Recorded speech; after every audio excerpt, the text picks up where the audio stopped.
Hello, Facebook fans of Level 10. I don't do this enough, honestly. But today I just wanted to give you guys all a quick tip as I walk downtown Silver Spring. Basically, I want to talk about 4 attributes of your health. And this has come up a lot in the last few weeks during my sessions in regards to people considering themselves healthy because they don't have a disease or a disability. And that doesn't make you healthy. That just means you don't have a disease or a disability.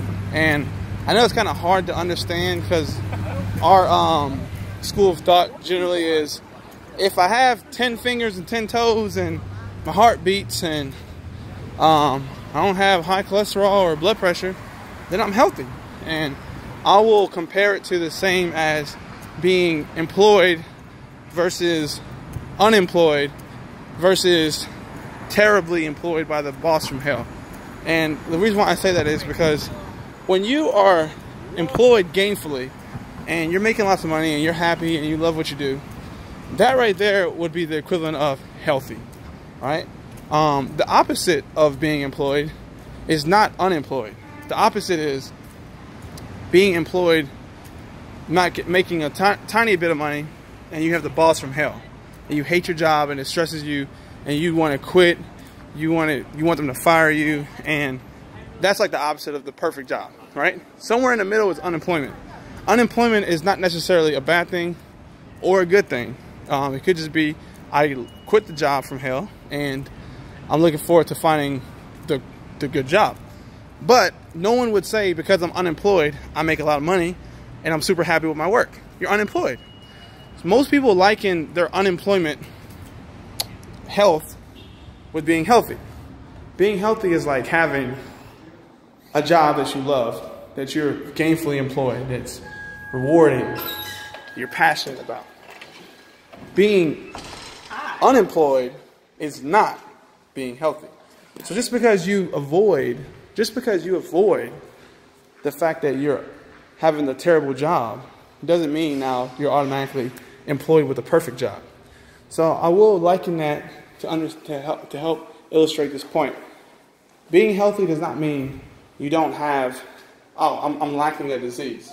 Being healthy is having certain qualities. Being healthy is having your gainful employment. Being healthy is 4 attributes that I attribute to it. And number 1 is actually energy. So basically, most people who go to the doctor's office complain about lack of energy. Exactly 90% of people who go to the doctor's office, general practitioner, complain about lacking energy. I would say, right off the bat, 90% of the people who go to a doctor in America are unhealthy. All right? So 90% of the people who complain about having lack of energy are unhealthy. I just eliminated 9/10 of you. All right? So if you don't have energy, which you should have energy, that's a telltale sign that something's not working in the body.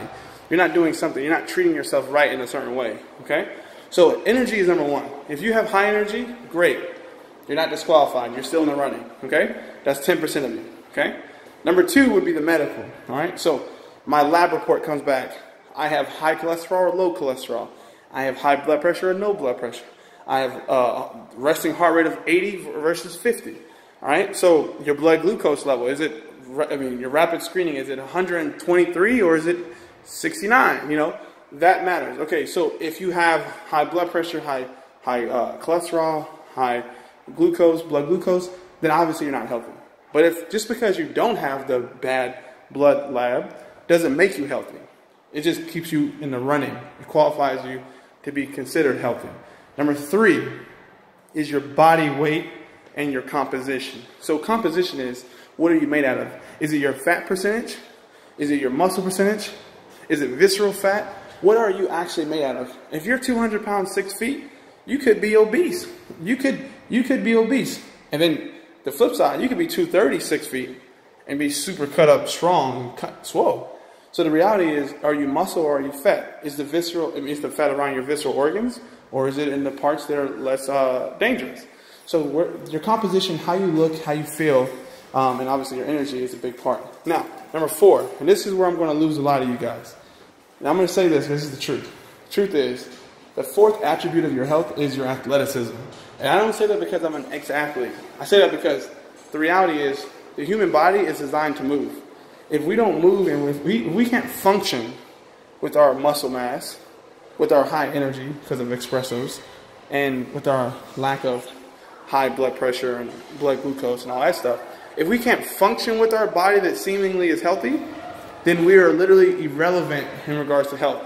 Because you go back 5,000, 10,000 years, the human body was designed to move, to literally hunt, to gather, to endure hardship, to walk 60,000 steps a day.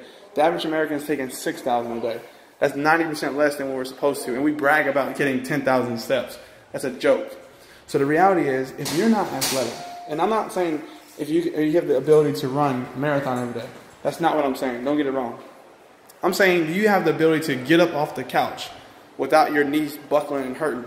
Do you have the ability to run after the bus when you're trying to catch it as it pulls off the metro station and not be out of breath? Can you go up the escalators without, tripping and fumbling and getting your foot caught in the escalator and being out of breath?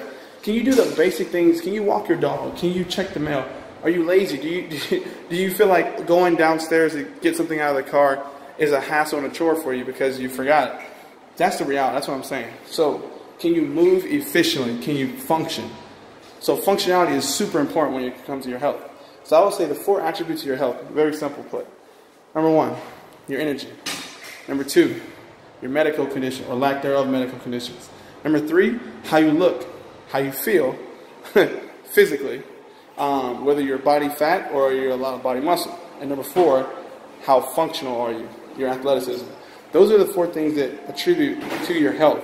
And there's other things that contribute to those attributes. But those are the 4 factors that I would say that I'm measuring for and I'm examining when I see my patients and my clients to see whether or not they're actually healthy. So hopefully this will spark some of you guys to make some changes in your lifestyle. That's the whole goal. And looking forward to hearing what you guys think. Have a great day. Bye.